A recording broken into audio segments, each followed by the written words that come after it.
Assalamualaikum warahmatullahi wabarakatuh.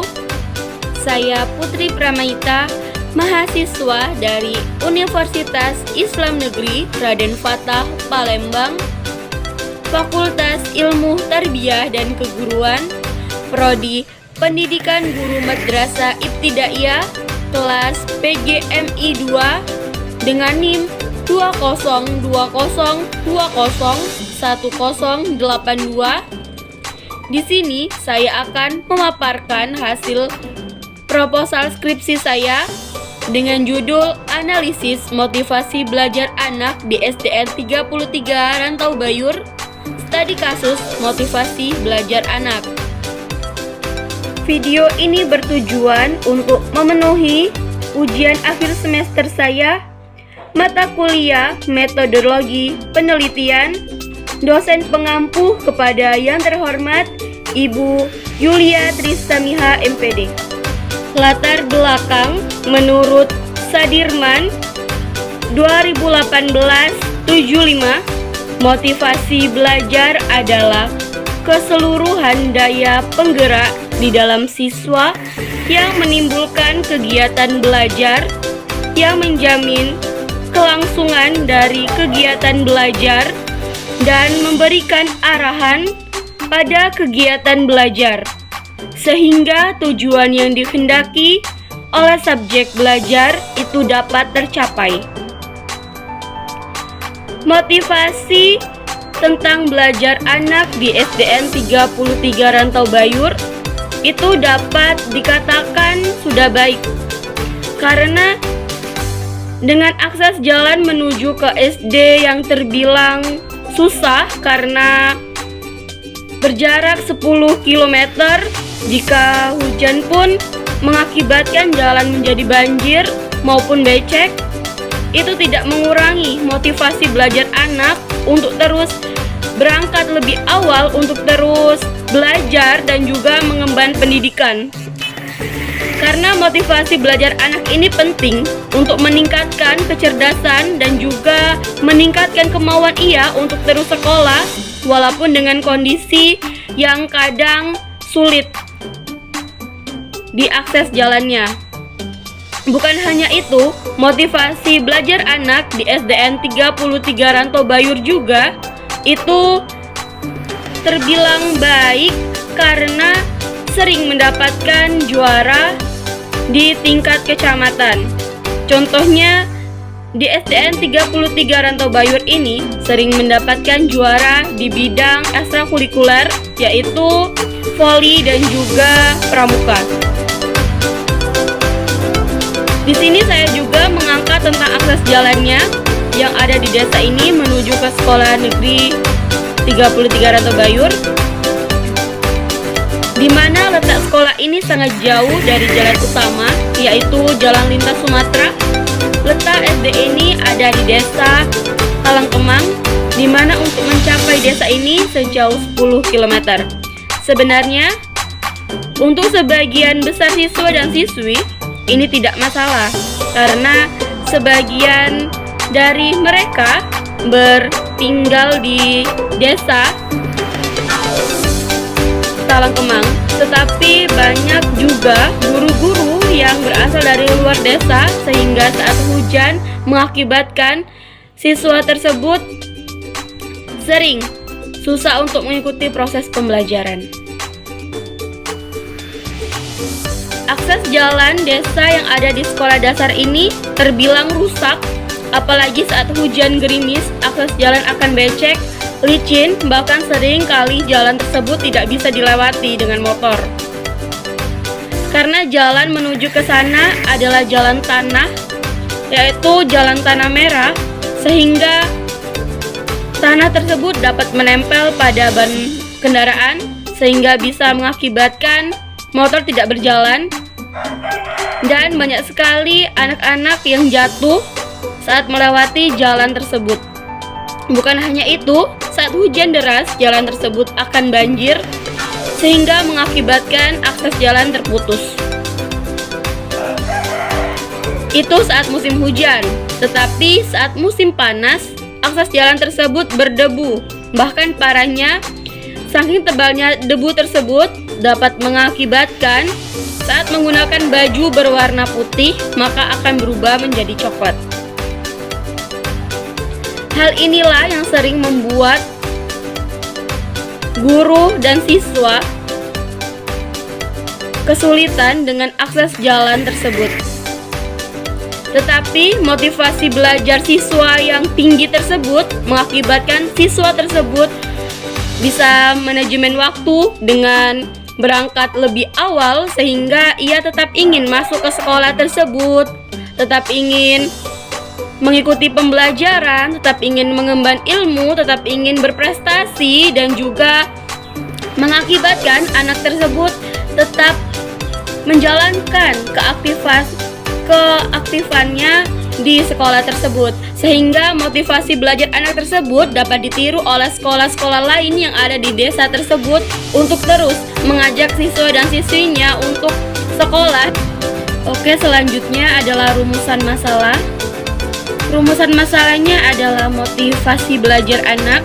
Jika motivasinya baik, maka akan membuat hasil belajar yang baik. Nah, jadi di dalam rumusan masalah ini, jika motivasi belajar anak tersebut baik, motivasi belajarnya tinggi, kemampuan belajarnya juga tinggi, maka insya Allah hasil belajarnya juga akan baik. Misalnya, ada anak yang suka sekali dengan pelajaran bahasa Indonesia. Pada saat belajar ini, dia ingin datang lebih awal, mempersiapkan dirinya, mempersiapkan peralatan untuk sekolah dari malam. Nah, motivasi belajarnya yang tinggi inilah yang membuat hasil belajarnya pun akan baik. Misalnya, saat gurunya menyuruhnya untuk membuat sebuah karangan. Nah, misalnya ia membayangkan situasi di gunung, keadaan di gunung, tentang sawah, matahari, dan juga tentang keasrian yang ada di gunung, maka ia akan membuat karangan tersebut dengan semaksimal mungkin karena motivasi belajarnya itu saat mengikuti pembelajaran tersebut tinggi. Karena ia mencintai pembelajaran tersebut, maka mengakibatkan motivasi dan juga hasil belajarnya juga baik. Kemudian, tujuan penelitian. Tujuan penelitiannya adalah motivasi belajar anak dapat meningkatkan kemampuan dan juga dapat meningkatkan kecerdasan anak. Jadi, tujuan dari penelitian ini adalah bagaimana motivasi belajar anak tersebut dapat meningkatkan kemampuan dan juga meningkatkan kecerdasan anak. Guru bukan hanya sebagai motivator dan juga fasilitator, tetapi guru juga memberikan motivasi kepada anak tentang pembelajaran yang baik. Selanjutnya, tujuan penelitian. Tujuan penelitian ini adalah motivasi belajar anak dapat meningkatkan kemampuan dan juga dapat meningkatkan kecerdasan anak. Jadi, guru bukan hanya sebagai fasilitator tetapi juga sebagai motivator. Berarti guru harus meningkatkan motivasi anak untuk terus sekolah, untuk terus menuntut ilmu, untuk belajar dengan semaksimal mungkin dan mendapatkan hasil yang baik. Karena jika motivasinya baik, maka hasilnya pun akan baik. Jika hasilnya akan baik, maka dapat membuat anak tersebut menjadi cerdas, dapat menyebabkan anak tersebut menjadi anak-anak yang memiliki kecerdasan. Maka dari itu, motivasi belajar ini harus ditingkatkan. Misalnya, kita perlu belajar tentang materi ini karena materi ini memberikan ini. Misalnya, kita mempelajari materi tentang planet, maka saat kamu ingin memiliki cita-cita menjadi astronot, maka kamu tahu tentang tata surya. Kamu memiliki dasar-dasar yang harus dipelajari terlebih dahulu. Maka dari itu, anak memiliki motivasi atau termotivasi untuk mempelajari hal tersebut agar untuk kedepannya ia dapat meraih cita-citanya. Nah, di dalam tujuan penelitian ini, kita harus meningkatkan motivasi belajar anak untuk agar anak tersebut dapat mencapai kecerdasan yang maksimal. Kemudian, manfaat penelitian. Penelitian ini bermanfaat untuk mengetahui seberapa besar motivasi belajar anak di SDN 33 Rantau Bayur. Walaupun dengan akses jalan yang rusak, ditambah lagi dengan seringnya terjadi keterlambatan jam pembelajaran di sekolah. Di sini saya meneliti agar kita sama-sama belajar tentang pentingnya menuntut ilmu agar motivasi belajar anak ini terus meningkat, maupun di rumah dan juga khususnya di sekolah. Oke, baiklah, selanjutnya kita masuk ke kerangka teori. Yang pertama, kita melihat motivasi belajar anak. Kemudian yang kedua, melihat keaktifan anak di sekolah. Yang ketiga, melakukan riset data sekolah, apakah kecerdasan anak terganggu karena adanya keterlambatan jam pelajaran atau tidak. Kemudian yang ketiga, melakukan tes ujian harian. Yang keempat, melihat strategi apa yang dilakukan guru dalam proses pembelajaran. Kemudian kelima, membuat latar belakang. Keenam, membuat rumusan masalah. Ketujuh, membuat tujuan penelitian. Kedelapan, membuat manfaat penelitian. Kemudian kesembilan, membuat kerangka teori. Ke-10 membuat tinjauan pustaka, kemudian dilanjutkan dengan hipotesis, metodologi penelitian, membuat daftar pustaka, dan juga membuat lampiran. Oke, selanjutnya kita akan membahas tentang tinjauan pustaka. Di sini saya mengambil tinjauan pustaka dari grafika.com, di mana di sana selalu mengadakan motivasi belajar kepada siswa.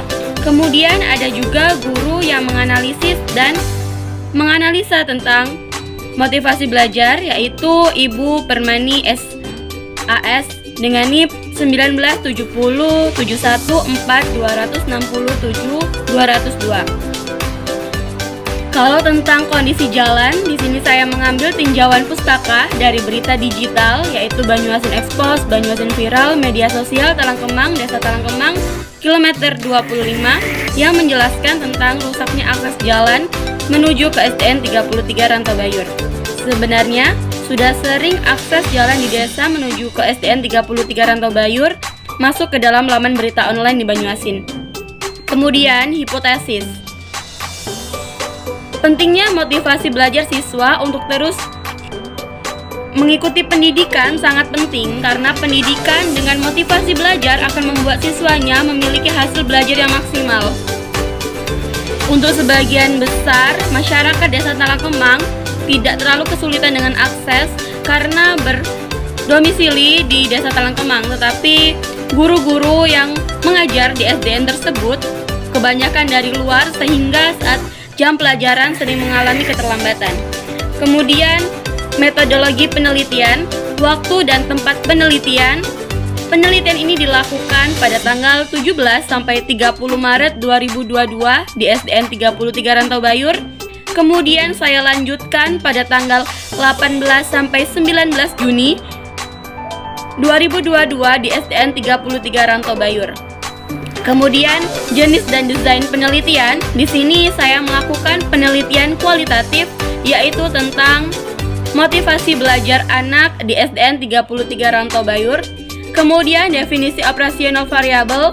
Di sini saya melihat motivasi belajar anak dengan tingkat anak berangkat ke sekolah, apakah ia berangkat sekolah dengan tepat waktu, dan apakah keaktifan di sekolahnya dan juga motivasi belajarnya tinggi untuk mengikuti pembelajaran setiap harinya atau tidak. Kalau akses jalan, di sini saya meneliti dengan memfokuskan jalan masuk ke siswa saat hujan, dan dapat ditarik kesimpulan bahwa jika terjadi hujan pada malam hari dan pagi hari, maka kondisi jalan akan rusak dan bahkan terputus. Maka hal itu membuat guru susah untuk sampai ke sekolah tepat waktu. Kemudian populasi dan sampel, guru berjumlah 20 dan siswa berjumlah 280. Prosedur penelitian: 1. Mengidentifikasi dan merumuskan masalah. 2. Melakukan studi pendahuluan. Dan 3. Merumuskan hipotesis. Kemudian dilanjutkan dengan mengidentifikasi variabel dan definisi operasional variabel, menentukan rencana dan desain penelitian, menentukan dan mengembangkan instrumen penelitian, menentukan subjek penelitian, melaksanakan penelitian, melakukan analisis data, merumuskan hasil penelitian, pembahasan, dan menyusun laporan penelitian melakukan diseminasi. Pembahasan selanjutnya adalah tentang teknik pengumpulan data. Di sini saya mengumpulkan data tentang motivasi belajar anak. Jika dilihat apakah motivasi belajar anak itu baik, jika motivasinya baik, maka hasil belajar yang dilakukan dan didapatkan juga akan baik. Tentang akses jalan menuju ke sekolah tersebut, memang adanya dan benar adanya bahwa jika hujan dari malam maka akses jalan akan terputus, rusak, dan banjir. Kemudian, dilihat dari hasil ulangan harian siswa, nilai siswa tersebut rata-rata mencapai 80. Berarti bisa dilihat bahwa motivasi belajar siswa tersebut lumayan tinggi. Kemudian, seringnya mengikuti perlombaan antar sekolah dan juga antar kecamatan.